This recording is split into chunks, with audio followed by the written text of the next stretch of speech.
নিরাপত্তা বলয় তৈরি করা যায়, যেখানে হাসপাতাল নিরাপদ থাকলো, সরকার নিরাপদ থাকলো। এখানে আপনি একটা জিনিস জানেন, আমার ওই পররাষ্ট্র উপদেষ্টা খুব ভালো করে জানেন যে তারেক রহমান সাহেব লন্ডনে রাজনৈতিক আশ্রয় আছে, এবং রাজনৈতিক আশ্রয়ের অন্যতম কারণ হলো যে বাংলাদেশে তার জীবন নিরাপদ নয়। কারণ তো একটাই, আর তো কোনো কারণ না।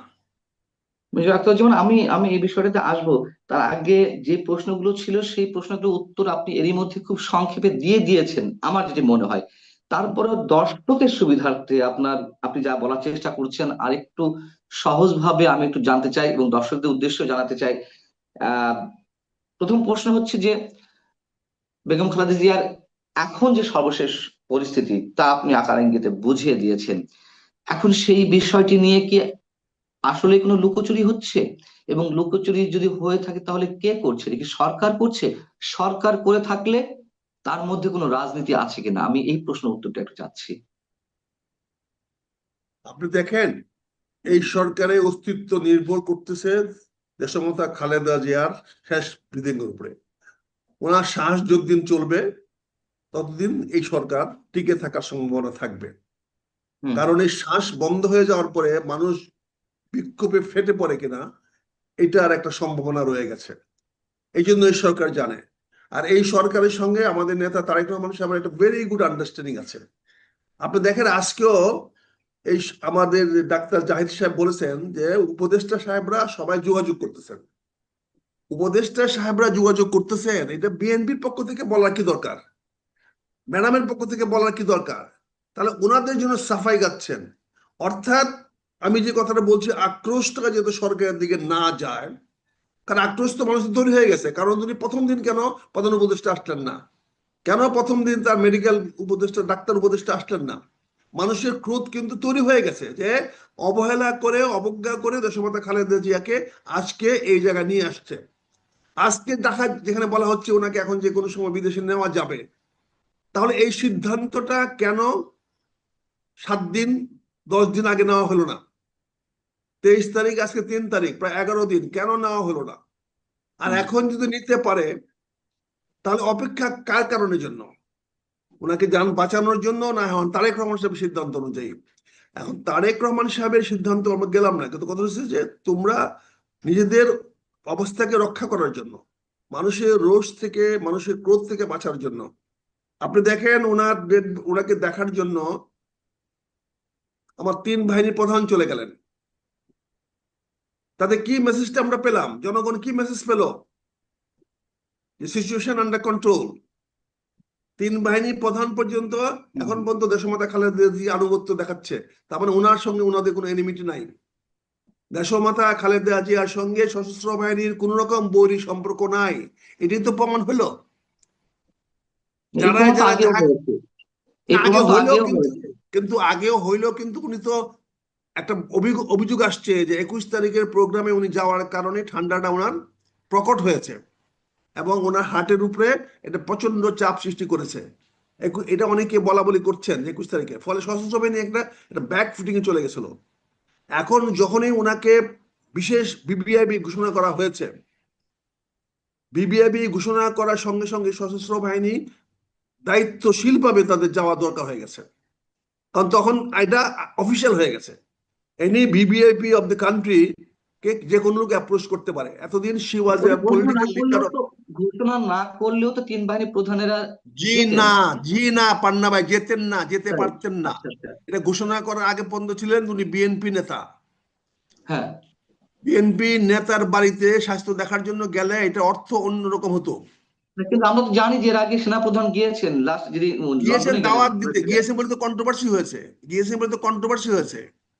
কন্ট্রোভার্সি এজন্য হলে অতটা বেশি ব্লেম সেনাপ্রধানের গায়ে সম্ভবত পড়েনি, তাই না? না, উনি যখন ধোয়া তুলসী পাতা। আপনারা তো ওনাকে একটা ভালো মানুষ বানানোর চেষ্টা করতেছেন। উনি ভালো হ্যাঁ, আমি মানুষ। এটাই উনি আমি সেটা দেশটাকে বলছি। শান্তিতে রাখতেছেন। উনি দেশ শান্তিতে রাখতেছেন, আমি ধন্যবাদ জানাই। উনি সশস্ত্র বাহিনীকে অত্যন্ত শৃঙ্খলার মধ্যে রাখছেন, এবং পলিটিক্যাল গেমে উনি আসতেছেন না। উনি পলিটিক্যাল গেমের বাইরে যাচ্ছেন। কিন্তু কালকে আমি কেন বলছি যে এটা সশস্ত্র বাহিনীকে বাধ্য করেছে প্রধান উপদেষ্টা মহোদয় যে এখন আপনারা যান, আমি তো বিবিআই ঘোষণা করে দিচ্ছি, অর্থাৎ এই সরকারে উনি একজন বন্ধু মানুষ, এই সরকারের একটা অংশ করে নিলেন ওনাকে। বিবিআইপি ডিক্লারেশন মানেটা কি? হি ইজ, সে একটা গভর্নমেন্টের সরকারের বিশিষ্ট ব্যক্তি, রাষ্ট্রের বিশিষ্ট ব্যক্তি। রাইট, কাজে সেই আমি এই বিশিষ্ট জায়গায় বলতে ব্যক্তিকে বলতে দেখার চাই জন্য যে কেউ যেতে পারে।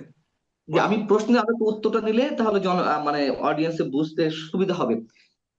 শেষ পর্যায়ে এসে যখন তার শারীরিক অবস্থা নিয়ে মানুষ উদ্বিগ্ন, সর্বোচ্চ চিকিৎসা ব্যবস্থা প্রয়োজন, শেষ মুহূর্তে এসে এই যে এসএসএফ নিয়োগ করা হলো, তার আগে ভিভিআইপি ঘোষণা করা হলো, এটার মধ্যে কোনো ধরনের কোনো রহস্য আপনি নিশ্চয়ই খুঁজে পাচ্ছেন এবং সেটাই বলার চেষ্টা করছেন। সেই রহস্যটা আসলে কি, বা এটা কি কোনো নাটকের অংশ কিনা? আমি তো কয়েকবারে আপনাকে বললাম রহস্য আছে হুম, বলে তো, সরকার নিজেকে বাঁচানোর জন্য, সরকার নিজেকে জনরোষ থেকে বাঁচানোর জন্য এই হুম, ব্যবস্থা নিয়েছে। না হলে এই আচ্ছা। সরকারের প্রতি জনরোষ তৈরি হবে। আপনি বলছেন যে প্রথম থেকে তাকে বিদেশে নেওয়ার ব্যবস্থা হলো না কেন, প্রথম অবস্থাতেই প্রধান উপদেষ্টা সেখানে গেলেন না কেন, এই জায়গাগুলো থেকে এই সরকার এটি করার চেষ্টা করছে। তো এটি তো বিদেশে নেওয়ার আহ, উদ্যোগটা তো বিএনপির পক্ষ থেকে নেওয়া হবে, বা তার পরিবারের পক্ষ থেকে দাবিটি বা অনুরোধটি উত্থাপন করা হবে, এটি সরকার কেন করবে আগে থেকে? ওনারা কেন নিবে? উনি বিবিআইপি, উনি একজন বিশিষ্ট ব্যক্তি। উনাকে হাসপাতালে ভর্তি হয়েছে, সরকারি কোনো নৈতিক দায়িত্ব নাই। দেশের একটা বিএনপির কে ঘাড়ে কেন দিচ্ছেন? বিএনপি কেন বিদেশে নেওয়ার ঝুঁকি নেবে? বিএনপি কি সেরকম ফেসিলিটি আছে? BNP can facilitate that? BNP পারবে সেটা করতে? কাজে এটা কেন আপনার উদুর পিন্ডি বুদুর ঘাড়ে দেওয়ার চেষ্টা করছেন? এটা সরকারের একমাত্র রেসপন্সিবিলিটি, দায়িত্ব। ডক্টর ইউনূস সরকারের দায়িত্ব দেশমাতা খালেদা জিয়া সুচিকিৎসা করানোর জন্য। দেশের যে কোনো নাগরিকের চিকিৎসা নিশ্চিত করার দায়িত্ব বাংলাদেশ সরকারের, এবং বাংলাদেশ সরকারের প্রধান ডক্টর মোহাম্মদ ইউনূস। এটা ওনার ব্যক্তিগত দায়িত্ব না, উনি রাষ্ট্রীয় দায়িত্ব, উনি সরকারের দায়িত্ব। সেই দায়িত্ব পালন করতে উনি চরমভাবে ব্যর্থ হয়েছেন। ফলে ওনার উপরে জনরোষ পড়তে পারে, জনগণের আক্রোশ বাড়তে পারে। দেশমাতা খালেদা জিয়ার মৃত্যুর পরে কি হইতে পারে এটা এখনো সবাই অ্যাজুম করতেছে, এখন সিদ্ধান্ত নিতে পারতেছে না। তাই দেরি হচ্ছে, তাই বিষয়টা প্রকাশ করতে দেরি হচ্ছে। এখানে সরকার নিজেকে রক্ষা করার জন্যই সেনাবাহিনীকে ডেকেছে, নৌবাহিনীকে ডেকেছে, বিমান বাহিনীকে ডেকেছে। সেখানে বিবিআইপি ডিক্লেয়ার করেছে, সেখানে 3 স্টেজের 3 লেয়ারের সিকিউরিটি অ্যারেঞ্জমেন্ট করা হয়েছে। কাজে এটা তো বোঝাই যাচ্ছে যে এটা জনরোষ থেকে রক্ষা করার জন্য সরকার তার দায়িত্ব এড়ানোর জন্য করছে। ওই প্রশ্নটি আমার ছিল। আমি ভূমিকাতে বলছিলাম যে তিনি যে হসপিটালে চিকিৎসাধীন বা এখনো পর্যন্ত আছেন, সেই হসপিটালের সামনে 3 স্তরে নিরাপত্তা বেষ্টনী গড়ে তোলা হয়েছে।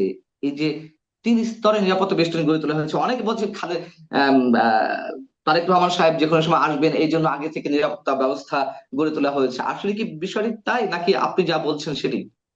ভাই, আপনি একটা গুজব ছড়াচ্ছেন আপনার প্রশ্নের মাধ্যমে। তারেক গুজব রহমান না, আসতে যা হলে, মানুষ বলছে, তারেক রহমান মানুষ যা আসতে হলে বলছে। তিন, তারেক রহমান আসতে হলে তো 3 স্তর বসাইতে হবে বিমানবন্দরে প্রথম। হুম, তারপরে বিমানবন্দরে বানাবে, তারপরে উনি রওনা দিবেন, তখন 12 ঘন্টা 24 ঘন্টা আসবে। 24 ঘন্টার আচ্ছা। মধ্যে 3 স্তর কেন, 7 স্তর নিরাপত্তা দেওয়া যাবে। এগুলা কিছু লোক উদ্দেশ্য প্রণোদিত ভাবে প্রপাগান্ডা করার জন্য, তার হুম, হুম। বিরুদ্ধে, তারেক রহমানের বিরুদ্ধে প্রপাগান্ডা করার জন্য, এই বিষয়টা তারেক রহমানের কাঁধে চাপিয়ে দেওয়ার জন্য অত্যন্ত উদ্দেশ্য প্রণোদিতভাবে এই এইগুলা, এই গুজবগুলা বা এই ধরনের কথাগুলা বাজারে ছড়াচ্ছে। এটা নিন্দনীয়। মূল কথা হলো এই সরকার নিজেকে বাঁচানোর জন্য এই 3 স্তরের সিকিউরিটি বা নিরাপত্তা ব্যবস্থা করেছে।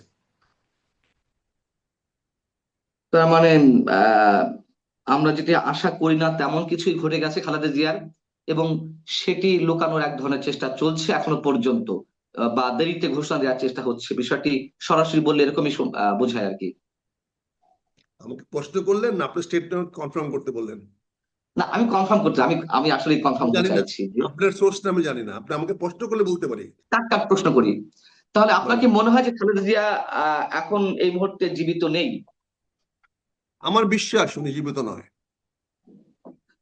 এবং সরকার কেন এটি ডিক্লিয়ারেশনে দেরি করছে, ভিতরে উদ্দেশ্য যদি আপনি আপনি ব্যাখ্যা করার চেষ্টা করেছেন, যদি একবারে বলেন, এক বাক্যে। সেটা দুটি দুটি কারণে সে সরকার করছে। একটি হলো তার নিজের কতটুকু থ্রেট হইতে পারে ডিক্লেয়ার করলে পরে, এটা। আর পাশাপাশি সে একটা নাটক করার চেষ্টা করছে যে আমরা তো তারেক রহমানের সময় 1 দিন 2 দিন 3 দিন 5 দিন অপেক্ষা করেছি, মৃত্যু সংবাদ আমরা দিয়ে নেই যাতে তারেক রহমান সাহেব আসে, যাতে তারেক রহমানের উপর একটা ব্লেম দিতে পারে। এই জন্য সরকার সেই উদ্দেশ্য এই জিনিসটা ধামাচাপা দেওয়ার চেষ্টা করছে। আপনি আপনার কথার মাঝখানে শুরুর দিকে একটা কথা বলছেন যে আওয়ামী লীগের উপর দোষ চাপানোর জন্য বা মানুষের ক্ষোভ ক্রোধটা গিয়ে যাতে আওয়ামী লীগের উপর গিয়ে পড়ে, সেই সেরকম একটি চেষ্টাও সরকারের রয়েছে। এটি কেমন, একটু ব্যাখ্যা করবেন? এটি কিন্তু স্বাভাবিক, কারণ এই সরকার বলছে তারেক রহমানকে দেশে আসার কোনো রকম সরকারি বিধি বাধা নিষেধ নাই। তাহলে কবে বাধা নিষেধ ছিল? অবশ্যই আওয়ামী আচ্ছা। লীগ সরকার আমলে বাধা নিষেধ ছিল। তাহলে এই বাধা নিষেধের এই পরিবেশ সৃষ্টি করেছে কে? আওয়ামী লীগ সৃষ্টি করেছে। ফলে এর দায় দায়িত্ব আওয়ামী লীগকে নিতে হবে। আজকে দেশমাতা খালেদা জিয়াকে 15 বছর ধরে কে কষ্ট দিয়েছে, কে নির্যাতন করেছে, কে চিকিৎসা তাকে ডিনাই করেছে, এই কথাটা যদি সামনে নিয়ে আসা যায় তাহলে কি হবে? তারা বলতেছে এই ডিটোরিয়েশন, তার স্বাস্থ্যের ডিটোরিয়েশন এই কয়দিন হয় নাই, এটা দীর্ঘমেয়াদী, তার উপরে অত্যাচার অনাচার অবিচারের কারণে, তাকে হাসপাতালে চিকিৎসা দেওয়া না কারণে, তাকে নির্যাতিত করার জন্য, তাকে কারারুদ্ধ করে রাখার জন্য তার স্বাস্থ্যের অবনতি হয়েছে। ফলে এর জন্য দায়ী আওয়ামী লীগ। এই ন্যারেটিভটা, এই যদি আপনার বিবরণটা, যেটাকে আমরা আজকে কি বলা হয় ন্যারেটিভ, এই ন্যারেটিভ উনি কিভাবে দাঁড়াবেন? উনি তো ভোটারই না। তো যে লোকটা ভোটার না, তার নামটা কেন ওখানে প্রচার করা হলো, কেন ওখানে দেখানো হলো, কেন? এরই মধ্যে আমাদের কিন্তু চূড়ান্ত ভোটার তালিকা প্রকাশ করা হয়ে গেছে। এখন হয়তো আপনি বলবেন না, ওনারটা বিশেষ বিবেচনায় ভোটার পরে পরে করা হবে। হ্যাঁ, করা হবে, আমি মেনে নিতে রাজি আছি। তারেক রহমান বলে কথা, উনি যে কোনো সময় চাইলেই ভোটার হতে পারবেন। হয়তো দেশের বৃহত্তম দলের লোক হিসেবে, ওই দলের প্রধান হিসেবে ভোটার হবেন। কিন্তু আমার প্রশ্ন হলো, আপনি কেন এই বিশেষ সুযোগটা নেবেন? আপনি যদি আগে ভোটার হতেন, কোনো সমস্যা হতো? আপনি কি ভোটার হতে পারতেন না এর মধ্যে? এই যে গত একটা বছর গেল, এবং বিদেশেও ভোটার ভোটার হওয়া যায়। আপনি দূতাবাসে যে, লন্ডনে যে আপনি ভোটার হতে পারতেন। হয়তো এটা আপনি সরাসরি হয়তো বলবেন এটা তো আমার সিদ্ধান্ত না, আমার দলের অন্যান্যরা সবাই মিলে নিয়ে নিন। হ্যাঁ, তারা কি করলো? তারা করেনটা কি? এই যে ওনার সঙ্গে যারা থাকেন, তারা কেন এতদিনও তারেক রহমানকে ভোটার করলেন না? আচ্ছা, এটা কি এমন কিছু যে ভোটার আমি হব কি হব না আরেকটু দেখে নেই? আপনি কি দেখবেন ভাই? প্রথম কথা হলো, আপনি যদি বাংলাদেশের রাজনীতিতে ভোট করতে চান, আপনি যদি নির্বাচন করতে চান, আপনি যদি নির্বাচনে বিজয়ী হতে চান, আপনি যদি একটা বিজয়ী দলের প্রধান হিসাবে আপনি সংসদে ভূমিকা রাখতে চান, অথবা আপনি যদি বৃহত্তম বিজয়ী দলের প্রধান হন, তাহলে আপনি প্রধানমন্ত্রী হওয়ার আপনাকে চান্স আছে। যদি সেটা হতে চান, এই সব কিছুর মূলে হলো আপনার ভোটার হওয়া। তো সেই জিনিসটা আপনি এতদিনেও হননি কেন? এখন অনেকে হয়তো বলবেন, কারণ উনি ভোটার ছিলেন না আগে, এখন ভোটার নাই কেন? হ্যাঁ, এটা আপনাদের মনে রাখা দরকার। উনি কিন্তু ভোটার হয়েছিলেন, এই দেশে ভোটার ছিলেন উনি। ওনার ভোটার নামটা বাতিল করে দেওয়া হয়েছিল। কে করেছিল? আওয়ামী লীগ আমলে হয়েছিল কাজটা। আওয়ামী লীগ তো ইন্টেনশনালি অনেক অপকর্মই করেছে, আওয়ামী লীগ সরকার।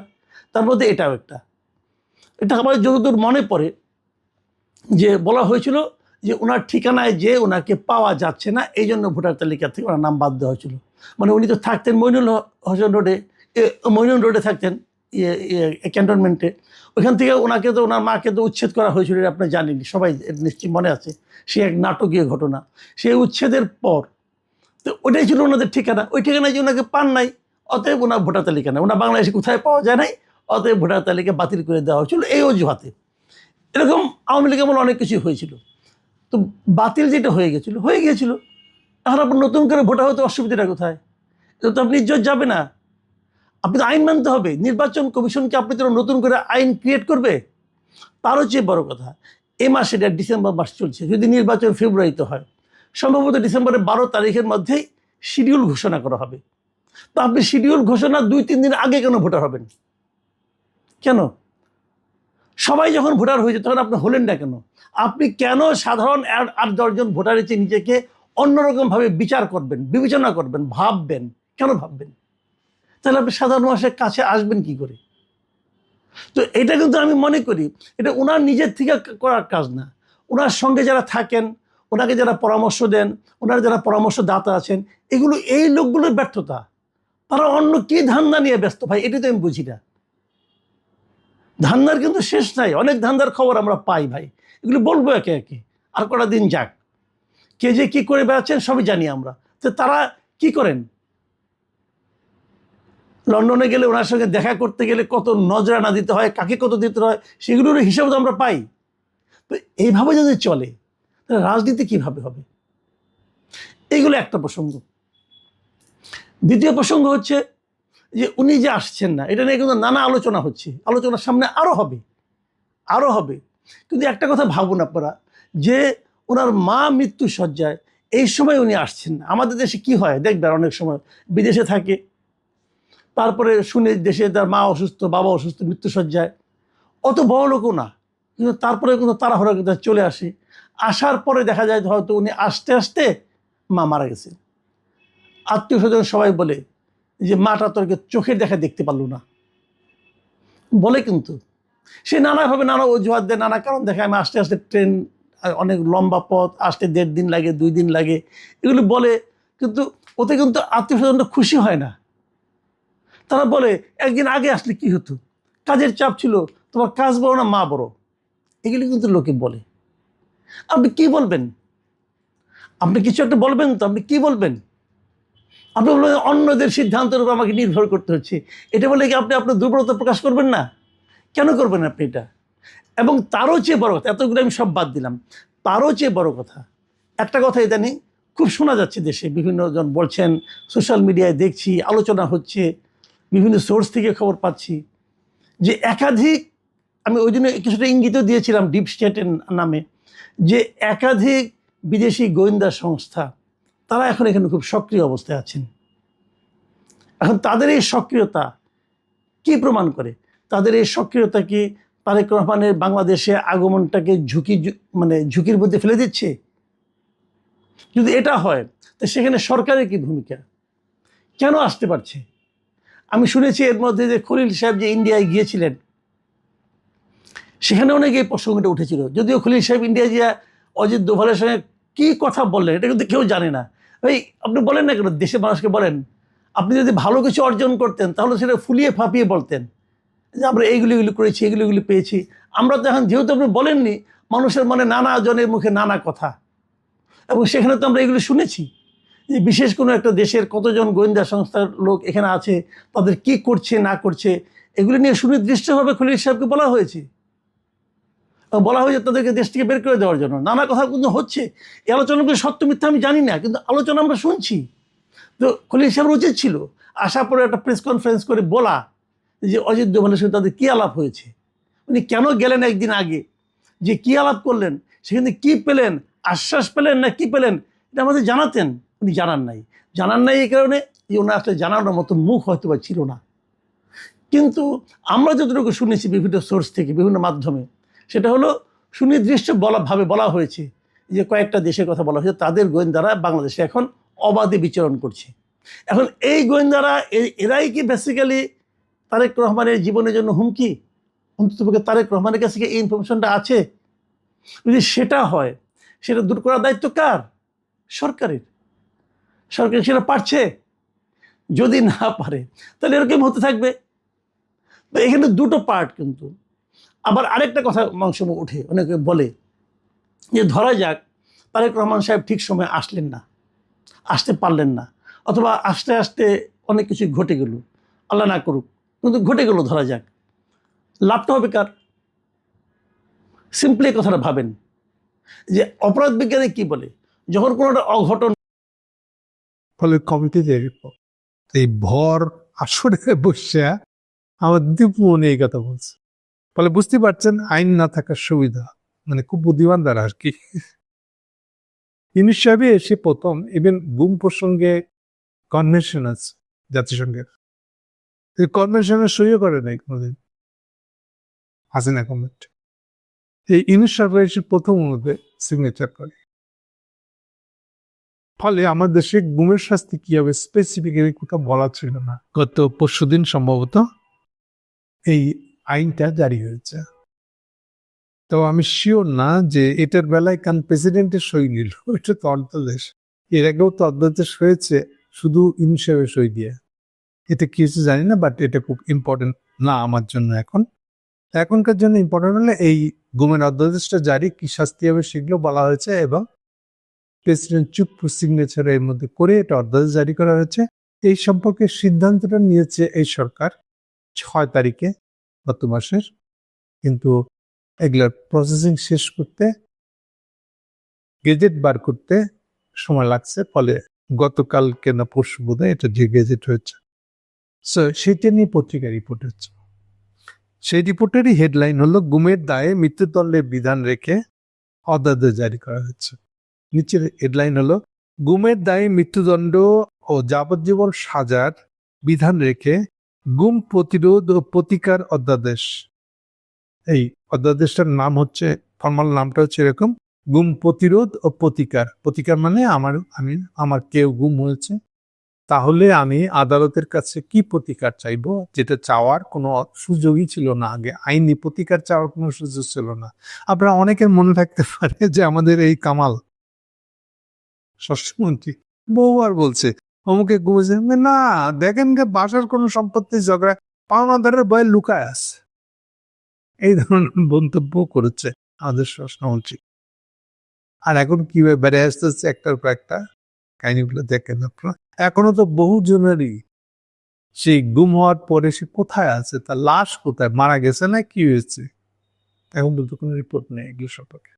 হচ্ছে বাস্তবতা। এনিওয়ে, ওখানে লেখা আছে গুমের কি হলে এটা গুম হিসেবে আদালত মনে করবে, তার সংজ্ঞা দেওয়া আছে। সেখানে লেখা আছে যে কোনো সরকারি কর্মচারী বা আইন শৃঙ্খলা বাহিনীর যে কোনো সদস্য, দ্যাট মিনস ইনক্লুডিং আর্মি, এমন সদস্য যদি কোনো ব্যক্তিকে গ্রেপ্তার করে, আটক করে, অপহরণ করে বা স্বাধীনতা হরণ করার পর এ বিষয়টা অস্বীকার করে, অথবা ওই ব্যক্তির অবস্থা বা পরিণতির গোপন রাখেন, মানে পরে উনি কি করছে তাই ওই লোকটাকে নিয়ে আর লুকায় রাখছে, বলে না, এই কাজের ফলে ওই ব্যক্তির আইনগত সুরক্ষা থেকে বঞ্চিত করে, তাহলে এই কাজটাকে গুম বা শাস্তিযোগ্য ফৌজদারি অপরাধ বলে গণ্য হবে। আপনি জানেন যে গুমকে আমাদের জাতিসংঘের ভাষায় বা ইংলিশে এটাকে বলা হয় এনফোর্স ডিসঅ্যাপিয়ার। কথা খেয়াল করেন, লিগ্যাল দিক থেকে পড়েন, ডিসঅ্যাপিয়ার গুম বুঝতে পারছেন, একদম সাথে এনফোর্স লাগাই দেওয়া হয় এই জন্য যে কেউ স্বেচ্ছায় লুকায় নাই, এনফোর্স কেউ ফোর্স করেছে তাকে এবং সেটা কেউ কার্যকর করছে, গায়ে শক্তি লাগাই একে আড়াল করা হয়েছে পাবলিকের চোখ থেকে, জানে সে কোথায় আছে কেউ জানবে না। ওকে, সো এনফোর্স ডিসঅ্যাপিয়ারেন্স নিয়ে তার শাস্তি কি হবে এই প্রথম আমরা পাইলাম এটা। কিন্তু এখানে একটা জিনিস আমার কাছে মনে হচ্ছে নাই, সরাসরি অন্তত বলা নাই, সেটা হলো ধরেন গুম করার পরে হত্যা করেছে, তাহলে এটা কি হবে? আলাদা কোনো ডেফিনিশন নাই, কিন্তু গুম করার পরে হত্যা করেছে বা হত্যার উদ্দেশ্যে প্রথমে গুম করছে অথবা গুম করে রাখছে, একটা পর্যায়ে থেকে হত্যা করে ফেলেছে। যেমন ইয়ের কথাটা আমি ব্যক্তিগতভাবে অনেকটা স্পষ্ট, ইলিয়াস আলীর কথা আমি জানি, তাকে বহু জায়গায় নিয়ে ঘোরাফেরা করা হয়েছে। পাটুরিয়া মানে আমাদের দক্ষিণবঙ্গে যাওয়ার যে পুরনো দিনের ফেরিঘাট, আমাদের এদিকে মানিকগঞ্জের নগরবাড়ি ঘাট থেকে মানে আড়িচার ঘাট থেকে ওপারে দক্ষিণবঙ্গের ঘাট যেটা ওল্ড ছিল, ব্রিজ হওয়ার আগে, পদ্মা ব্রিজ হওয়ার আগে আমরা তো ওদিক দিয়ে যাতায়াত করতাম, উপরের ঘাটের নাম হলো পাটুরিয়া। এই পাটুরিয়ার ঘাটের কোথাও একটা নিয়ে যাওয়া হয়েছিল ঘাট পেরিয়ে, সেখান থেকে ফেরত আনার পরে পথে এই পাটুরিয়াতে তাকে মেরে পেট ফেরে ওই যেটা পদ্মা যমুনা মিলনস্থল, ওখানে কোথাও তার পেট কেটে লাশটা পানিতে ডুবে দেওয়া হয়েছে, ফলে অটোমেটিক সে ডুবে মরে গেছে, লাশকে খবর দিতে হয়নি তাদেরকে। এরকম করে এটাকে মেরে ফেলা হয়েছে বলে আমি জানি, যতটুকু স্পষ্ট জানি। তো এই ধরনের কেসগুলোকে তাহলে কি করা হবে? অর্থাৎ গুম করার পর হত্যা করা আছে। আপনাদের অনেকে মনে আছে নারায়ণগঞ্জের 7 খুনের কথা, একই কেস এগুলা। এই 7 খুনের বেলাও কিন্তু গুম করার পরে তাদের শীতলক্ষায় ডুবে দেওয়া হয়েছে, মেরে ওই লাশ ডুবে দেওয়া হয়েছে। সাজা টাজা হয়েছিল, অনেক কিছুই হয়েছিল, কিন্তু স্পেসিফিক্যালি এইটাকে, এই যে গুম এবং পরে হত্যা বা হত্যার উদ্দেশ্যে গুম, এরকম একটা কি হবে তা খুব সরাসরি কিছু বলা নাই বলে আমার কাছে মনে হচ্ছে। এটা থাকলে ভালো হতো, বেটার হতো। এনিওয়ে, আইনটা হয়েছে, এটাই সবচেয়ে ভালো জিনিস। কারণ অলরেডি আবার কিন্তু আইসিটি কোর্টে প্রথম সেনা অফিসারদের, মূলত বড় অংশটা সেনা অফিসার, 2টা মামলা হয়েছে। 2টা মামলায় টোটাল আসামি প্রায় 30 জন, যার মধ্যে অর্ধেকের চেয়েও বেশি সেনাবাহিনীর সদস্য এবং অ্যাক্টিং মেম্বার ওর ভিতরে আবার 15 জন, যাদেরকে এখন এই যে এসি গাড়ি রেখে আবেদন করছে যাদেরকে, এই হলো তারা সেই গুমের মামলা আসা। এর মধ্যে হাসিনাও আছে, মানে ওই 30 জনের মধ্যে হাসিনাও এক অভিযুক্ত। হাসিনা আছে, কামাল আছে, ইভেন আমাদের বেনজির আছে, অনেকে আছে এরকম। সো সেগুলোর জন্য এই গুমের অভিযোগ নিয়ে যখন আদালত ডিল করবে, তার সাজা দেওয়াটা এখন সহজ হলো এই জন্য যে সুনির্দিষ্ট করে এটা ক্যাটাগরি হিসেবে, পেনাল কোড হিসেবে দেওয়া হলো। এটা ফলে এখন খুব সহজেই অমুক পেনাল কোডে ফেলা হলো এই অভিযোগটাকে, ফলে অভিযোগ চার্জ ফ্রেমিং এর সময় থেকে এটাকে ইউজ করা যাবে। এই মামলার আসামিদেরকে না ইয়ের সময়, যেটাকে বলি আমরা বিচার শুরু হওয়ার প্রথম পদক্ষেপটা হয় চার্জ ফ্রেমিং। ওই চার্জ ফ্রেমিং এর সময় এই চার্জে আপনি মামলাটা রুজু করতে পারবেন, মানে চার্জ ফ্রেমিং এর শুরুতে এই ধারায় আপনি অভিযোগ আনতে পারবেন এখন থেকে, যেটা আগে এই ধারায় ছিল না। অভিযোগটা কি তাই তো ছিল না, অন্য কোনো ইয়েতে দিতে হইতো। আর না একেবারে কিছু ছিল না তা বলা ভুল, না এটা সাধারণ অন্য কোনো হত্যা হিসেবে দেখাতে হতো। এনিওয়ে, এখন অনেক স্পেসিফিক হয়ে গেল এটা। আর এটা সামঞ্জস্যতা হলো এই জন্য যে এই আইনটা, এটা জাতিসংঘের যেসব ল্যাঙ্গুয়েজে এই আইনটার কথা বলা হয়েছে, মানে যখন বলেছিলেন বেশি আগের কথা না, তিনি এখন নাই। ওরকম ওই যারা এইসব দান্দাবাজি করে তারা থাকবে না, অতএব টেনশনের কিছু নাই। যে মংসাং একটা বুঝিয়ে একটা এক্সকিউজ দাঁড় করে নির্বাচন স্থগিত করিয়ে দিবে, সরকারের সাথে বিচার বিভাগের কোনো সমন্বয় থাকবে না, বিচার বিভাগ একদম স্বাধীন হয়ে তাদের মতো করে স্থগিত করে দেবে আওয়ামী দালালির অংশ হিসেবে, এত সোজা না। ইউনুসকে এত কাঁচা খেলোয়াড় মনে করবে না। এইসব রিট ফিটে কিচ্ছু হবে না, এইসব রিট একদম খারিজ হয়ে যাবে। শুনুনি 2-1টা হবে, এরপরে দেখবেন খারিজ। আর নির্বাচন স্থগিত না, এটা জুলাই সনদ আছে এখানে। সরকার চালাক কম না, সরকার কিন্তু সংবিধান অনুযায়ী চলছে না। সংবিধান অনুযায়ী জুলাই সনদ ডিক্লেয়ার করেনি। রাষ্ট্রপতির আদেশ জনগণের অভিপ্রায়ের উপর ভিত্তি করে, গণঅভ্যুত্থানের উপর ভিত্তি করে, সাংবিধানিকভাবে নয়, সাংবিধানিক আদেশ নয়, সাংবিধানিক অধ্যাদেশ নয়, আদেশ জারি করা হয়েছে। অতএব সরকার হাতে এমন মেকানিজম আছে, পুরো সংবিধান আইনকে বৃদ্ধাঙ্গুলি দেখি সরকার যা ইচ্ছা তা করতে পারবে। অতএব জুলাই সনদের ভিত্তিতে তা আপনি কিসের রিট করেন? এটা হাস্যকর। কশ্চিনকালও কোনো রিট দিয়ে নির্বাচন স্থগিত করানো যাবে না। ওই যে সরকারের হাতে জুলাই সনদ আছে, রাষ্ট্রপতির মাধ্যমে আদেশ জারি করিয়েছে, অনেক কিছু করতে পারবে। আপনার যে বিচারক এইসব রায়টা দিয়ে, ওই বিচারককেই জয় বাংলা করে দিতে পারবে। সংবিধান অনুযায়ী সরকার চলছে না, ক্লিয়ার কথা। তো বিএনপি নিজেরাই এটা চেষ্টা করবে বিভিন্ন নামে বেনামে। কারণ ডাকসুতে দেখেছেন তারা ডাকসু নির্বাচন স্থগিত করার চেষ্টা করেছে, রাকসুতে কিছুদিনের জন্য নির্বাচন স্থগিত হওয়ার পরে তারা আনন্দ মিছিল করেছে। তো বিএনপি এখন স্থগিত পার্টি, পিছাও পার্টি, নির্বাচন পিছাও, কিন্তু পারবে না। কারণ দর্শক, এই যে নির্বাচন স্থগিত কার্যক্রম স্থগিত যে রিট, এই রিট এইটা করেছে কংগ্রেসের মহাসচিব, বাংলাদেশ কংগ্রেস নামের একটা দল, ওইটার মহাসচিব অ্যাডভোকেট ইয়ারুল ইসলাম। এই কংগ্রেস এগুলো প্রো আওয়ামী লীগ ছিল।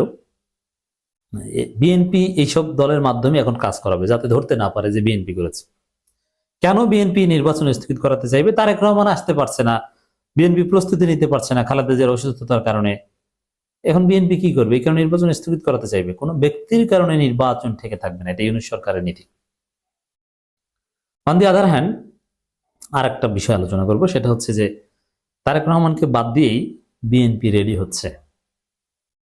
হ্যাঁ, দলিল ম্যান্ডেট খসরু, আমির খসরু মাহমুদ চৌধুরীর বক্তব্য। যমুনা টেলিভিশন চমৎকার ভাবে তার বক্তব্যের শিরোনাম করেছে, তারেক রহমানের ফেরা কিংবা না ফেরা প্রভাব ফেলবে না ভোটে। এর অর্থ কি দাঁড়ায়? ক্লিয়ার কথা যে তারেক রহমান ফেরা কিংবা না ফেরা, এর মানে ফিরলেও তেমন কিছু আসে যায় না, ফিরলেও যে বিএনপি হাইপ তৈরি হবে, ওই ফেরার কারণে বিএনপি জিতে যাবে, এটা তিনি মনে করেন না। তাহলে এই কথার একটা অর্থ হচ্ছে যে ফেরাটা জরুরি না। মানে তিনি তো বলবেন এটা যে বিএনপি জিতবে, ঠিক আছে, তারেক রহমান না ফিরলেও জিতবে, তার ফেরাটা জরুরি না, ফেরার দরকার নাই, এটা বুঝিয়েছে। আর না ফিরলেও সমস্যা নাই, বিএনপি তারেক রহমানকে ছাড়া নির্বাচন করবে। নয়, আমরা বিশ্লেষণ করতে পারি, আমাদের প্রত্যাশা থাকতে পারে, কিন্তু কাউকে ছোট করে দেখাবার কোনো সুযোগ নেই। কে কার মাকে ভালোবাসে, কে কার বাবাকে ভালোবাসে, কে তার পরিবারের সদস্যদেরকে ভালোবাসে, তাদের সম্পর্ক কি রকম, এই রকম জাজমেন্টাল হওয়া কিন্তু আমাদের একেবারেই উচিত নয়।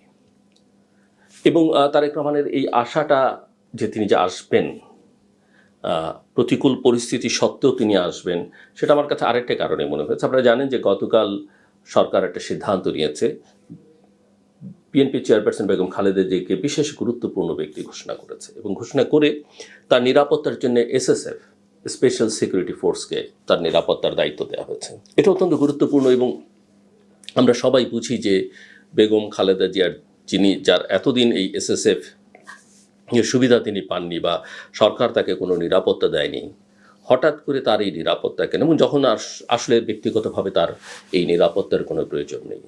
আমার কাছে গুরুত্বটা অন্য জায়গায় মনে হয়েছে। আমার কাছে মনে হয়েছে যে তার যে ক্রিটিক্যাল কন্ডিশন, সেই জায়গায় হসপিটালে সামগ্রিকভাবে আমরা ইতিমধ্যেই দেখেছি যে হসপিটালকে প্রায় খালি করে ফেলা হয়েছে, ওই এলাকাকে একেবারে জনগণকে না যাবার জন্য বলা হয়েছে, এবং এসএসএফ পুরো নিয়ন্ত্রণ নিয়ে নিয়েছে।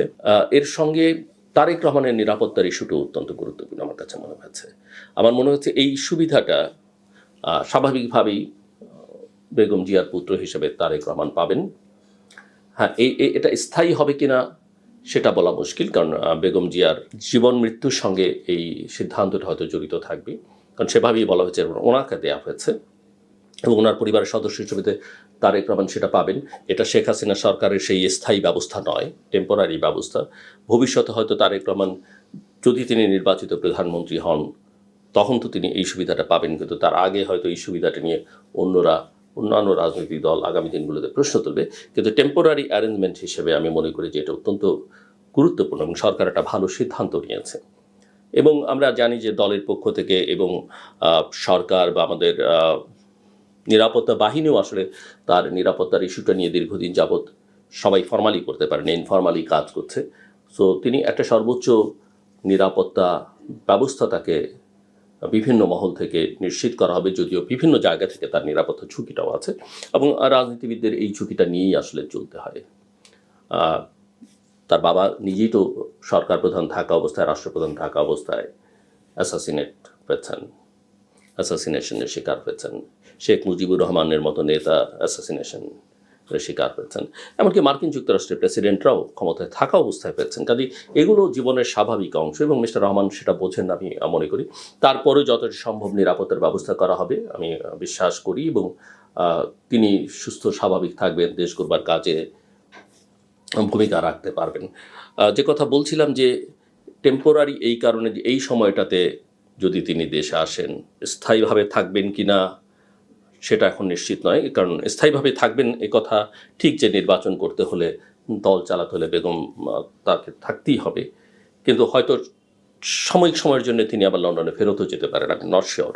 কিন্তু এই কটা দিন তার যে নিরাপত্তা, এই নিরাপত্তার জন্য এসএসএফ অত্যন্ত গুরুত্বপূর্ণ হতে পারে। সো এই বিবেচনা থেকেও বা এই সিদ্ধান্ত থেকে আমার কাছে মনে হচ্ছে যে তারেক রহমান যে কোনো সময় দেশে ফিরবেন। একটা কথা আমি একটু বলে রাখি, এটা বিএনপি নেতা কর্মী সমর্থকদের জন্য এবং সামগ্রিকভাবে দেশবাসীর জন্য। তারেক রহমান দীর্ঘদিন যাবৎ দেশের বাইরে, প্রায় 17 বছর। কাজেই এই দেশে ফেরত এসে এই দেশের আলো বাতাস মাটির সঙ্গে ফিজিক্যালি অ্যাডজাস্ট হতে, মেন্টালি তো বটেই, একটু তার সময় লাগবে। এবং যে ট্রমার মধ্য দিয়ে তিনি ব্যক্তিগতভাবে গেছেন, এর মাঝখানে ভাইকে হারিয়েছেন, মা জেল খেটেছেন, মা অসুস্থ, তাকে যেন একটু স্বস্তি এবং শান্তিতে আমরা থাকতে দিই। আমরা তাকে পছন্দ করতে পারি, না করতে পারি, অতিরিক্ত ভালোবাসতে পারি, এবং তার বিরুদ্ধে সমালোচনার কথা আমরা জানি, তার দুর্বলতার কথা আমরা জানি, তার স্ট্রেংথের কথা আমরা জানি। এত বড় দল তার পেছনে পারিবারিক যে অতীত এবং তার যে সক্ষমতা, ইতিমধ্যে সাংগঠনিক সক্ষমতা আমরা দেখেছি, সেখানে সব কিছু মিলিয়ে সময় বদলেছে। তিনি পশ্চিমের একটা দেশে ছিলেন, তার বোধ বুদ্ধি বিবেচনার মধ্যে আমরা বিশ্বাস করতে চাই অনেক রকমের পরিবর্তন এসেছে, কিন্তু তাকে একটা সময় দেওয়া দরকার। এবং সেই সময়টা হচ্ছে বিশেষ করে এই সময়টাতে, এই যে তার পারিবারিক যে সংকটময় মুহূর্ত, সেখান থেকে তাকে যতটা সম্ভব তার নেতাকর্মীরা কম বিরক্ত করবেন। আমি মনে করি যে সব কিছু নিয়ে, সব কথা, সব কিছু তার সঙ্গে দেখা করার ব্যাপারেও যেন সবাই একটু সচেতন থাকেন। ভালোবাসা প্রকাশ করবার অনেক সময় পাওয়া যায়, সেটা যেন সবাই মাথায় রাখেন। এবং তারেক রহমানের এই আসবার মধ্য দিয়ে হয়তো বাংলাদেশের রাজনীতিটা বড় পরিবর্তনের সূচনা হবে, একটা নতুন অধ্যায়ের সূচনা হবে। সেই অধ্যায় কেমন হবে সেটা তার উপরেই অনেকটা নির্ভর করবে।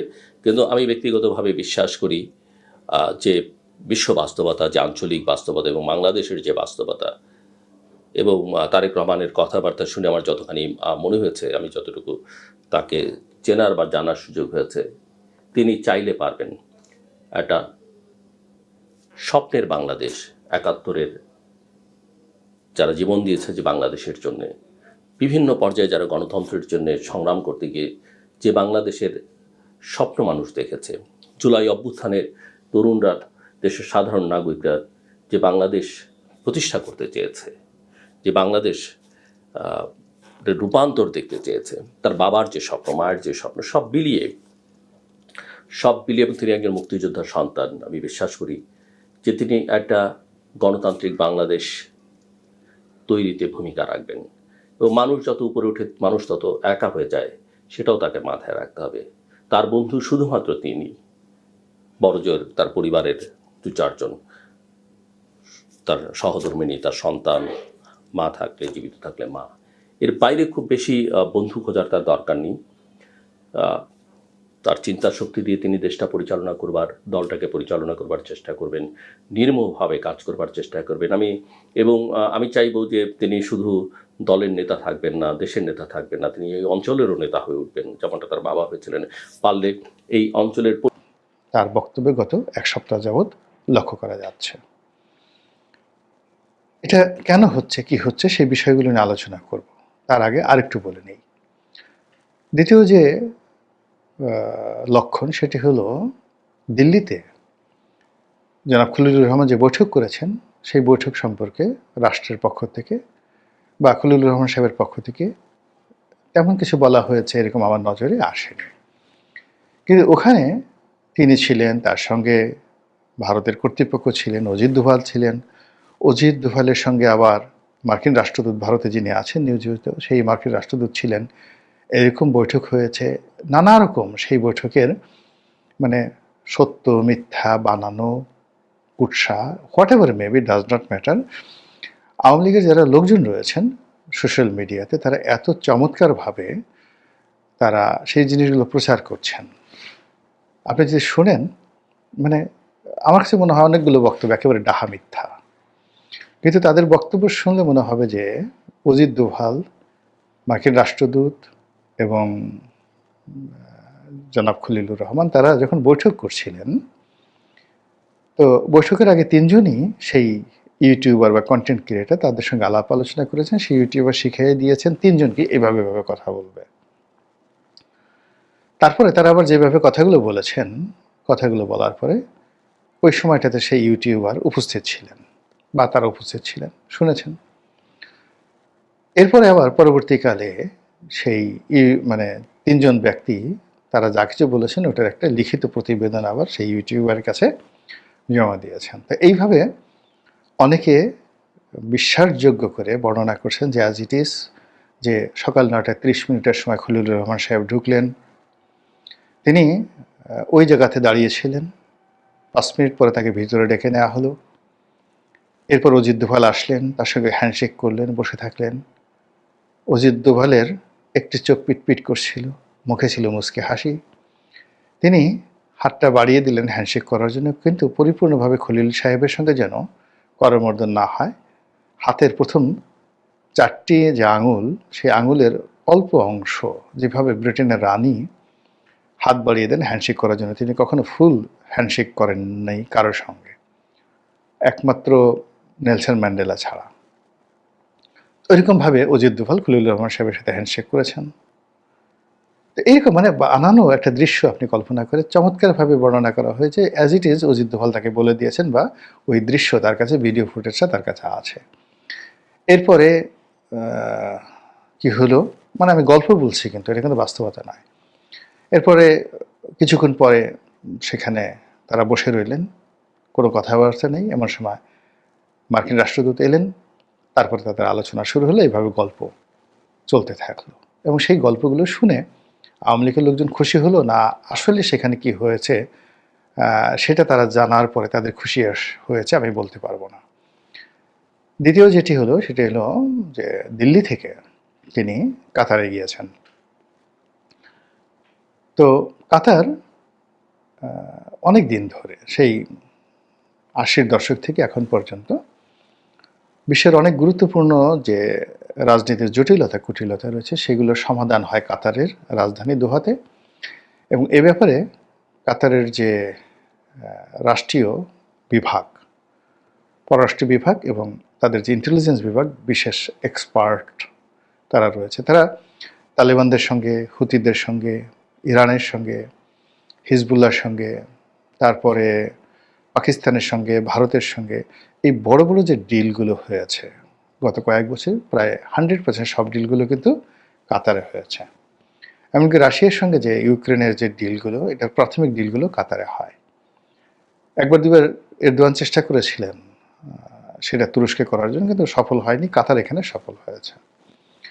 তো এখন সেই কাতারে গেছেন মিস্টার খলিল, এরকম খবর বের হয়েছে। এবং সেখানে আবার আমেরিকান, আবার ভারতীয়, আবার এই যে বাংলাদেশে যারা লোকজন আছে তাদের সঙ্গে খলিলুর রহমান সাহেব বৈঠক করেছেন, সিরিজ বৈঠক করেছেন। এটা নিয়ে নানা রকম গল্প কাহিনী প্রকাশিত হচ্ছে। এবং সেখানে কাতারের পক্ষে যারা অংশগ্রহণ করেছেন তাদের নাম ধাম সহ ডিটেলস ইউটিউবাররা বলে দিচ্ছেন।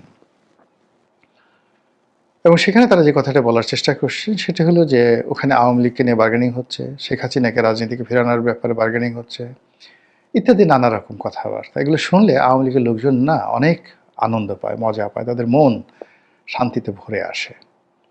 তো এই সকল কারণে তাদের মনে শান্তি কিনা আমি বলতে পারবো না। আপনি যদি সাম্প্রতিক সময় বিবিসি বাংলার সঙ্গে জনাব সজীব ওয়াজেদ জয়ের সাক্ষাৎকার দেখেন, তারপর ভারতের কয়েকটি টেলিভিশন মিডিয়ার সঙ্গে সজীব ওয়াজেদ জয়ের সাক্ষাৎকার দেখেন, আপনি তার বলার ধরন, প্রকৃতি, মানে তার শব্দচয়ন, বাংলাতে তার শব্দচয়ন এবং ইংরেজিতেও তিনি এমনি অনেক অনেক ভালো বলেন। এবং তার এই ইংরেজি বলাটা এখন জনাব তারেক রহমান সাহেব এবং ডক্টর মোহাম্মদ ইউনূস তাদের সকলের জন্য রীতিমতো লায়াবিলিটিসে পরিণত হয়েছেন। এই কারণ হলো তার ইংরেজি অ্যাকসেন্ট, উচ্চারণ, প্রাসঙ্গিকতা, তার বডি ল্যাঙ্গুয়েজ এবং তার ইংরেজি বলার যে রিদম, এর ধারের কাছে নেই। মানে ডক্টর মোহাম্মদ ইউনূসের ইংরেজি যদি বলেন, তারেক রহমান সাহেবের ইংরেজি আমি কখনো শুনিনি, কিন্তু ডক্টর মোহাম্মদ ইউনূস সাহেবের বক্তব্য ইংরেজিতে যদি শুনেন আর জয়ের ইংরেজি যদি আপনি দেখেন, তাহলে এই দুইয়ের মধ্যে পার্থক্য হলো জয় যখন কথা বলেন তখন মনে হবে শশী থারুর কথা বলছেন, বারাক ওবামা কথা বলছেন, অথবা ক্লিনটন কথা বলছেন, অথবা মার্গারেট থ্যাচার কথা বলছেন। ইংরেজির মানটা ওই পর্যায়ের। আর তার পাশে যদি ডক্টর মোহাম্মদ ইউনূসের ইংরেজি দেন, আমার কাছে মনে হয় তিনি চট্টগ্রামের আঞ্চলিক ভাষায় ইংরেজি বলছেন, অথবা বরিশালের আঞ্চলিক ভাষায় ইংরেজি বলছেন, এরকম আমার কাছে মনে হয়। এটা আমার ব্যক্তিগত অভিব্যক্তি। কিন্তু এর ফলে কি হলো, জয় বাংলায় বললে অনেকে খুশি হয়, কিন্তু ইংরেজিতে যদি জয় কোনো বক্তব্য দেন তাহলে এটা তার যারা রাজনৈতিক প্রতিপক্ষ তাদের গায়ে রীতিমতো কচুর বিষ লেগে যায়। যারা এমনভাবে ইংরেজি বলতে পারে না, যারা এমনভাবে মানে যাকে বলে বিদেশি গণমাধ্যমের সাথে সাক্ষাৎকার দেওয়ার সুযোগ পায় না, তো সে সকল মানুষ কিন্তু বাংলাদেশে এই মুহূর্তে তারা খুবই ক্ষমতাধর, আগামীতে মনে করে তারা রাষ্ট্র ক্ষমতা চালাবেন, এই মানুষগুলো তাদের গায়ে রীতিমতো কচুর বিষ বা কচুর রস লেগে যায় এবং তারা জ্বলে পড়ে মনে হয় যে জয়কে যদি পেতাম ওর কান দুটো মলে দিতাম, ঠোঁট দুটো টেনে দিতাম, যে এই ঠোঁট ইংরেজি বলো কী করে। তারপর গালের, মানে আমরা যেটা একটা গালের এটাকে বলে হয় মানে কানসা, মানে গালের এবং কানের মাঝামাঝি যে জায়গাটি রয়েছে আর গালের যে যেটি অংশ রয়েছে সেটিকে আমরা মানে যাকে বলা হয়, অনেকে বলা হয় মানে এই একটা আঞ্চলিক অনেক সুন্দর একটা শব্দ আছে, কিন্তু আমার এটা এই মুহূর্তে আমার মনে আসছে না। তো গালটা ধরে আমরা টেনে দেই, এরকম যে অনেক আছে না যে গাল ধরে জোরে জোরে আপনি, ওরে আমার কুটু বাবুরে, ওরে আমার টুসু বাবুরে, ওরে আমার পুনু বাবুরে, মানে একটা ছেলেকে বা শিশুকে আপনি আদর করতে চান, কিন্তু তার প্রতি আপনার খুব রাগ, এই জন্য আপনাকে গাল টিপতে গিয়ে জোরে আপনি গাল টিপে দেন। তো ওই জোরে যে আপনি গাল টিপে দেন, শিশুটা কেঁদে ওঠে, কিন্তু তার বাবা মা মনে করে যে আপনি তাকে আদর করছেন, কিন্তু শিশুটা টের পায় যে আপনি তাকে মারছেন। তো এখানে গালের একটা সুন্দর শব্দ আছে, ও মনে পড়েছে, টাউয়া। আমাদের মানে গ্রাম অঞ্চলে যখন আপনি ওইভাবে রাগ হয়ে কারো গাল টানবেন, তখন ওটাকে বলা হয় টাউয়া ধরে টানতেছে। টাউয়া, টয়াকারে টা, রস্যু অন্তঃ আকার।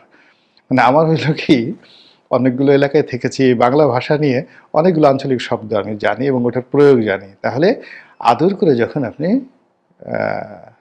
গণ্ডদেশ, গাল, মানে এগুলো স্পর্শ করবেন, ওটার চুম্বন যখন দিবেন তখন গালের একটা নাম হয়ে যায়। স্পর্শ করবেন তখন গালের আর একটা নাম হয়ে যায়। আর যখন রাগ হয়ে আপনি গাল টান দেবেন তখন গালের নাম হয় টাউয়া। টাউয়া ধরে আপনি টানছেন। এরকম তারেক রহমান সাহেব না ঠিক, বা জামাতের আমি শফিক সাহেব না, কিংবা ডক্টর মোহাম্মদ ইউনূস নন, কিন্তু তাদের যারা সমর্থক রয়েছেন, যারা চান যে তাদের নেতারাও জনাব সজীব ওয়াজেদ জয়ের চেয়ে অনেক ভালো ইংরেজি বলবেন, কিন্তু যখন দেখেন এরকম ইংরেজি তারা শুনতে পান না, কিন্তু জয়ের মুখ দিয়ে ধরনের কথাবার্তা আসে, তখন সবাই মনে হয় যে বেটা টাউয়া ধরে যদি জোরে মতো কয়েকটা টান দিতে পারতাম, এরকম অবস্থা। তো জয় সাম্প্রতিক সময় যে ইংরেজিতে যে ভাষণগুলো দিচ্ছেন, এটা যথেষ্ট উত্তেজনা তৈরি করছে তার প্রতিপক্ষের মধ্যে। আর তিনিও কথা বলতে বলতে ধীরে ধীরে আরও প্রোগ্রেসিভ হচ্ছেন, পয়েন্টিভ হচ্ছেন, প্রফেশনাল হচ্ছেন, এবং আওয়ামী লীগের যারা লোকজন রয়েছেন তাদের মধ্যে আশা জাগাচ্ছেন। আর বিরোধী পক্ষের মধ্যে যারা প্রপার রাজনীতি করেন রাইট ওয়েতে, তাদের দৃষ্টি আকর্ষণ করছেন। গেল জয়ের ব্যাপার। সবচেয়ে যে কথাটি বলে আমি আজকের বক্তব্য শেষ করব সেটি হলো, ঢাকা শহরে আওয়ামী লীগের যারা লোকজন আছে তাদের মধ্যে দু ধরনের কথা হচ্ছে। একটা হলো রিফাইন্ড আওয়ামী লীগ, বিভিন্ন গোয়েন্দা সংস্থার এজেন্সির সাথে যোগাযোগ রক্ষা করে শেখ হাসিনার বিপরীতে একটি 111 তরিকার একটি রিফাইন্ড আওয়ামী লীগ হবে, এই কথা আকাশে বাতাসে বাংলাদেশে ভেসে বেড়াচ্ছে। আর এটারই একটা ইন্ডিকেশন জনাব সজীব ওয়াজেদ জয় বিবিসি বাংলার সঙ্গে দিয়েছেন যে বিদেশ থেকে আওয়ামী লীগের নেতৃত্ব পরিবর্তন করার চেষ্টা হচ্ছে, এবং একই কথা তিনি বলেছেন যে আওয়ামী লীগের সঙ্গে পাল্লা দিয়ে বিএনপির নেতৃত্ব পরিবর্তনের জন্য বিদেশ থেকে চেষ্টা করা হচ্ছে। এটা হলো বাস্তবতা। কিন্তু যে কথা মানে আওয়ামী লীগের লোকজন, এটা আওয়ামী লীগের লোকজনের আতঙ্ক তৈরি করছে না, এটা বাতাসে ভেসে বেড়াচ্ছে, কিন্তু এটা কোনো যাকে বলা হয় কোনো ইফেক্ট নেই, সাইড ইফেক্ট নেই। এটা রাজনীতিতে কোনো যাকে বলে 2 পয়সার মূল্য তৈরি করছে না এই গুজবটা।